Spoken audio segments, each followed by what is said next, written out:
Kapayapaan at kasaganaan ang kailangan ng rehiyon, hindi intermediate-range missiles at komprontasyon. Ito po ang naging opening statement ng Chinese state media sa panawagan nito sa Pilipinas na i-withdraw na ang Typhoon intermediate-range missiles ng Estados Unidos.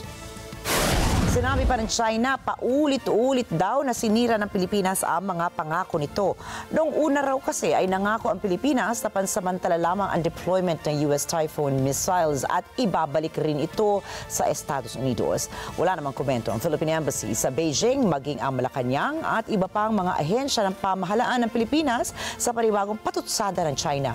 Subalit, dati nang binanggit ni Pangulong Ferdinand Marcos Jr. na ang payag itong i-pull out ang Typhoon missile sa Luzon kung ititigil na ng China ang panghaharas nito sa Pilipinas sa West Philippine Sea.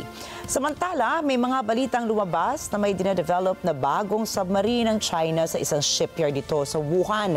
At ang asset na ito ay maaari umanong gamitin para i-target ang mga medium-range missile defense system na nakadeploy sa Pilipinas.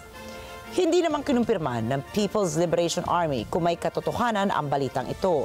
Subalit, binanggit sa isang report ng Naval and Merchant Ships Military Magazine na dinevelop ang bagong submarine ng China upang palakasin ang kakayanan ng hukbong dagat ng Beijing sa pagsugpo ng presensya ng mga dayuhang militar sa Pacific region.